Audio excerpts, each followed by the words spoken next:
안녕하세요. 문학 3차 시 수업을 시작하겠습니다. 우리 저번 시간에 무슨 수업했는지 기억나죠? 산유화라는 시를 이렇게 공부를 했고, 이 김소월 작가님에 대해서도 좀 공부를 했고 그랬었죠.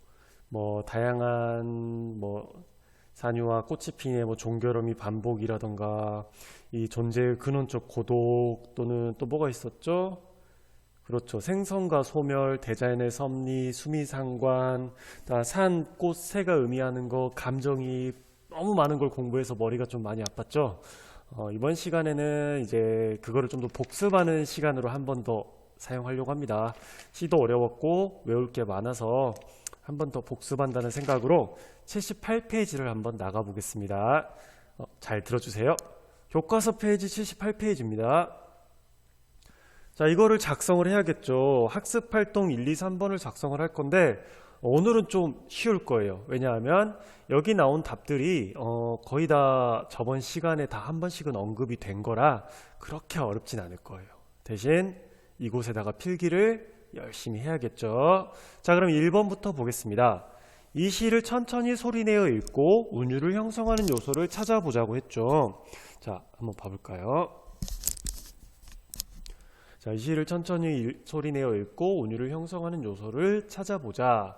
여러분 보통 시에서는요 운율을 형성하는 방법이 좀 정해져 있긴 합니다.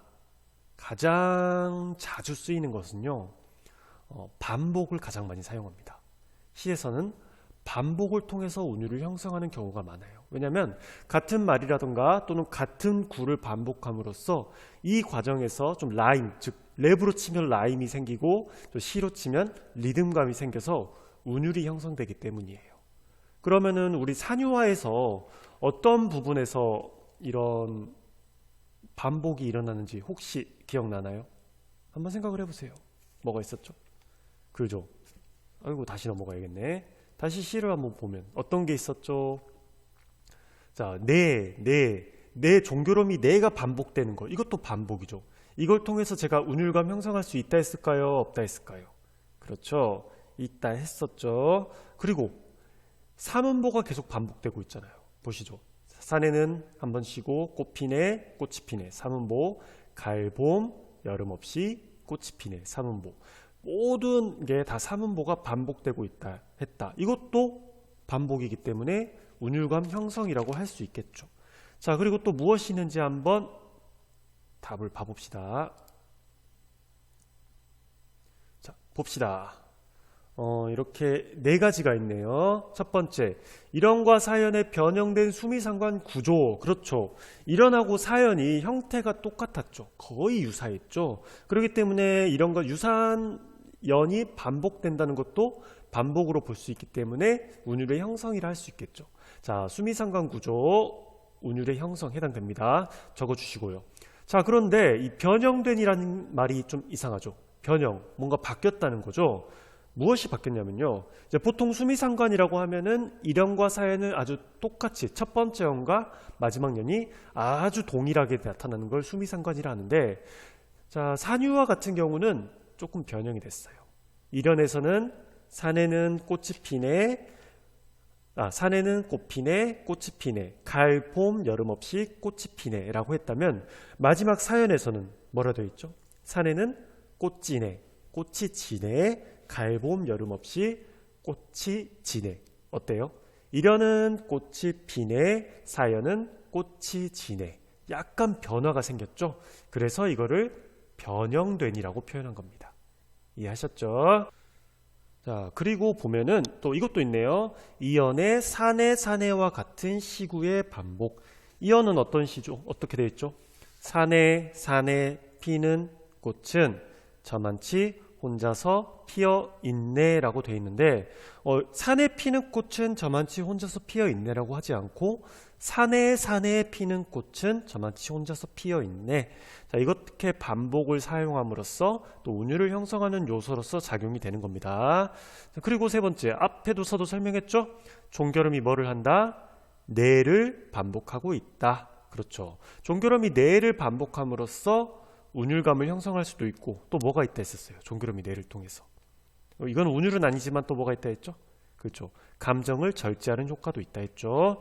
또 적어주세요. 네 번째, 산에는 꽃피네, 꽃이 피네와 같은 삼음보가 계속해서 반복되고 있다는 것도 운율을 형성하는 요소라고 볼 수 있습니다. 근데 이 교과서에서는 이거를 또 안 적어놨네. 또 적어야 될 게 하나 더 있습니다. 자, 여기 외에 또 적어야 될 거, 운율을 형성하는 요소가 하나 더 있습니다. 혹시 이거 왜 뭐야? 운율을 형성하는 요소가 하나 더 있습니다. 자, 혹시 뭔지 아는 친구들? 저번 시간에도 제가 설명했는데 기억이 안 나세요? 그럼 다시 한번 시를 봅시다. 자, 여기서 보면 제가 뭐가 있다 했습니다. 뭐였죠? 이 부분. 갈, 봄, 여름 없이 꽃이 피네. 이거 갈이 뭐라 했었어요? 가을이라 했었죠. 근데 이거를 시적 허용으로 표현해서 갈이라고 했다 했었죠. 제가 왜 이렇게 시적 허용을 썼다 했죠? 시인이? 그렇죠. 운율감을 형성하기 위해서 가을을 갈이라고 쓰는 시적 허용이라고 이걸 사용했다고 분명히 전차시에서 수업을 설명을 했었죠. 그렇죠. 기억나시죠? 가을, 봄, 여름 없이보다 가을, 봄, 여름 없이가 훨씬 더 리듬감을 느껴지게 만들어서 운율을 형성할 수 있다고 했었죠. 그러면 여기다가도 하나 더 적어야겠네요. 뭐겠어요? 시적 허용, 가를 사용함. 이렇게 적어주면 되겠죠. 시적 허용인 가를 사용함으로써 뭐를 형성한다? 그렇죠. 운율을 형성한다. 이렇게 기억해 주시면 될 것 같아요. 이 필기 너무 제가 빨리빨리 수업 나가면 이 시 정지하고 적고 강의를 또 들으면 됩니다. 아셨죠? 그러면 이제 2번도 보겠습니다. 이 시의 시상 전개를 다음과 같이 정리해 보자. 이건 너무 쉽네요. 저번 시간에 선생님이 각각 1연, 2연, 3연, 4연의 내용을 정리했었죠. 한번 봐봅시다. 자, 1연, 가을, 봄, 여름 없이 산에 피는 꽃, 즉 산에 피는 꽃이라 해서 제가 뭐라 했었죠? 존재의 생성이라 했었죠. 잘 기억하시고요. 2연은 저만치 혼자 피어있는 꽃, 뭐라 했었죠? 존재의 고독이라 했었죠. 그렇죠. 존재의 고독 기억하죠. 그 다음에 3연, 꽃이 좋아 산에서 사는 작은 새. 그 다음에 또 뭐가 있죠? 네 번째, 살봄 여름 없이 산에 지는 꽃, 존재의 소멸. 자, 이렇게 필기를 해주시면 되겠습니다.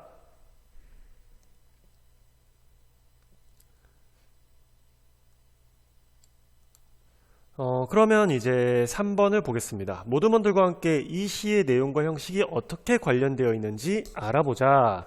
1. 이 시에는 같은 종결어미가 반복되고 있다. 그 종결어미에서 연상되는 화자의 태도가 어떠한지 의견을 나누어 보자. 이거 너무 쉽죠? 우리 분명히 공부했었습니다. 같은 종결어미 제가 뭐라 했어요? 뭐라 했었죠? 그죠? 종결어미 뭐다? 네 있었잖아요. 기억나죠? 자, 이 종결어미 네가 효과가 뭐가 있다 했었죠? 앞에서도 말했지만 운율을 형성하는 것도 있지만 여기서는 그거 말고 화자의 태도 어떻게 보인다?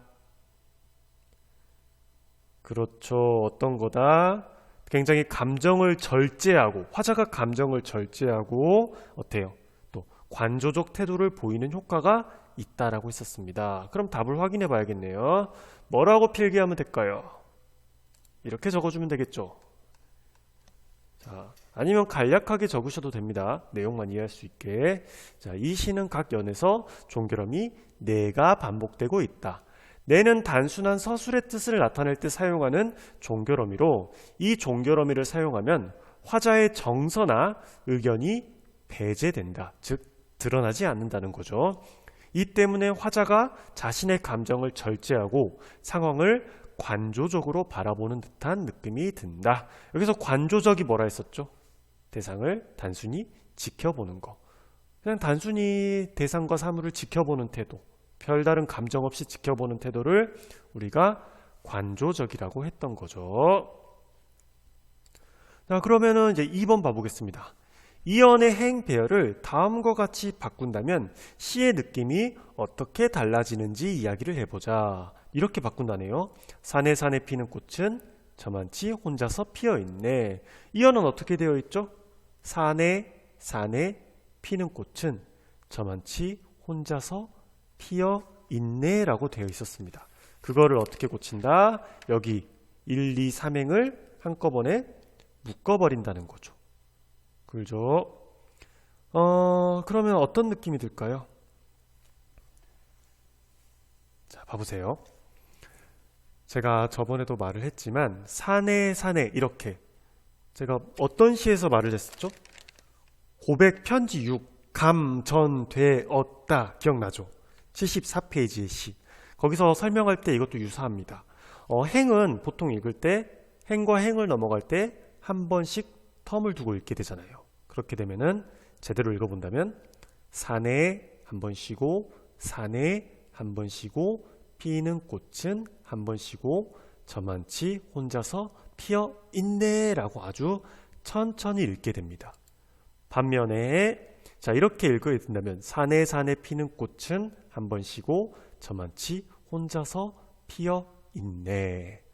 자 이렇게 행을 나눠서 천천히 읽으면 어떤 효과가 있을까요? 뭐 강조의 효과도 있겠지만 여기에서는 봐보세요. 이 저만치라는 시어를 한번 생각을 해보세요. 여기서 저만치는 두 가지 의미가 있을 수 있다 했죠. 하나는 거리감, 하나는 모양이라 했는데 자 거리감으로 판단을 해보세요. 저만치 혼자서 피어있네. 꽃이 저만치 먼 거리에 혼자서 피어있다. 근데 일부러 이렇게 천천히 사내 피는 꽃은 저만치 혼자서 피어있네. 자 이렇게 어때요? 행을 나눠서 천천히 읽게 되면은 이 저만치라는 거리감이 어떨까요? 더욱더 강조되겠죠. 그러겠죠. 즉 꽃과 산, 꽃 혹은 우리가 꽃과 대상 또는 산과 꽃을 가지고 있는 거리감을 더욱더 강조하는 효과가 생긴다는 겁니다. 반면에 이렇게 읽어버리면 거리감이 느껴질까요? 느껴지지 않을까요? 그렇죠. 거리감이 상대적으로 덜 느껴지겠죠. 자, 적어봅시다.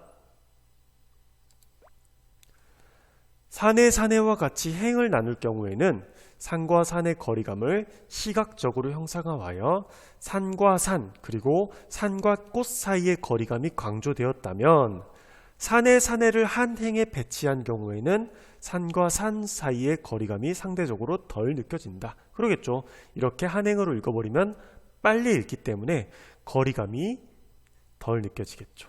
하지만 기존에 있는 그대로 사내 피는 꽃은 저만치 혼자서 피어있네. 자 이렇게 띄어쓰기, 행을 나눠서 띄어쓰기를 하게 된다면 거리감이 훨씬 강조된다는 거겠죠. 필기해주세요. 자 그럼 3번을 보겠습니다.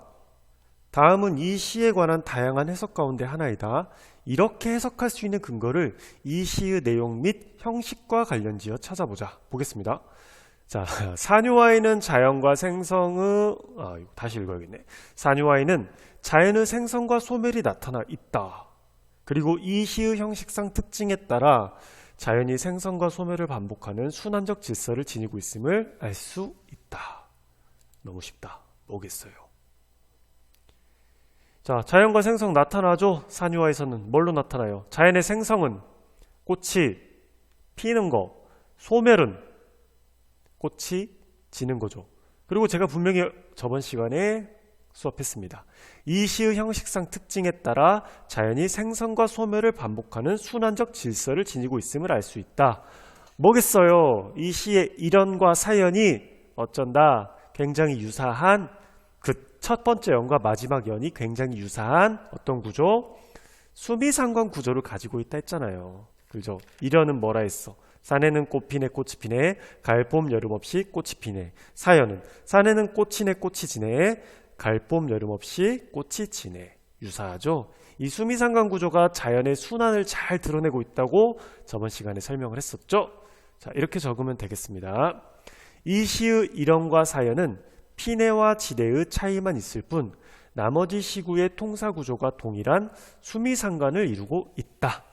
이러한 구조는 꽃이 피고 지는 존재의 생성과 소멸의 순환적 질서를 드러내는 데 기여한다. 그렇죠. 기억나시죠?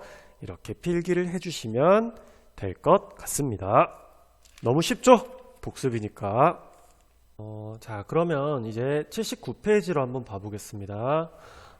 다음은 4번. 다음은 형태면에서 산유화와 유사한 점이 있는 시이다. 잘 읽고 아래 활동을 해보자. 굉장히 유명하시네요. 최영미 시인님의 선운사에서라는 시입니다. 잠깐 화면을 바꿔볼게요. 자, 화면이 바뀌었네요. 네. 원래 오늘 선생님은 78페이지를 다 끝내고 79페이지에 있는 이 선운사에서라는 시를 좀 자세하게 분석을 하려고 했었어요. 근데 그러기에는 시간이 좀 부족할 것 같아요. 한 차시 안에서. 제가 이렇게 하면은 이 시를 설명하다가 중간에 끊기고 다음 차시로 또 넘어가서 수업을 하게 될 것 같은데 그러면 여러분들의 흐름이 좀 깨질 것 같아서 여기에서는 오늘은 간단한 활동만 하고 다음 시간에 이 작품을 좀 자세하게 분석을 하도록 하겠습니다. 괜찮죠, 여러분? 그러면 이제 활동에 앞서서 이 시를 한번 낭송을 해봐야겠죠. 선운사에서란 시 한번 읽어보시고 어떤 내용인지 한번 파악을 해보세요. 자, 시를 낭송하겠습니다. 선운사에서 최영미. 꽃이 피는 건 힘들어도 지는 건 잠깐이더군. 골고루 쳐다볼 틈 없이 임 한 번 생각할 틈 없이 아주 잠깐이더군. 그대가 처음 내 속에 피어날 때처럼 있는 것 또한 그렇게 순간이면 좋겠네. 멀리서 웃는 그대여, 산 넘어가는 그대여. 꽃이 지는 건 쉬워도 있는 건 한참이더군. 영영 한참이더군. 자, 잘 들으셨죠? 이 시를 듣고 낭송을 듣고 무슨 내용이구나 하고 알겠는 친구도 있을 거고 이게 무슨 내용이지 하고 잘 이해가 안 가는 친구도 있을 거예요. 자, 그런 친구들은 계속해서 이 시를 한번 읽어보세요. 그 다음에 그 시를 읽은 걸 바탕으로 이와 같은 활동을 하고자 합니다. 뭐냐면 시어가 갖는 의미를 파악하는 활동입니다. 자, 이 시에는 이 꽃과 꽃이 피다, 그 다음에 꽃이 진다와 같은 시어들이 등장하고 있습니다. 이 시어가 가지고 있는 의미가 과연 무엇일지 한번 생각을 하시고요. 그것을 과제 제출방에 이 시간까지 작성해 주세요. 아셨죠? 답을 제대로 적은 친구들도 있을 거고 답을 제대로 적지 못한 친구도 있을 건데 상관없습니다. 이거는 맞고 틀리고의 문제가 아니고 한번 자유롭게 감상해보고 이것이 갖는 의미가 무엇일지 한번 써보세요. 알겠죠?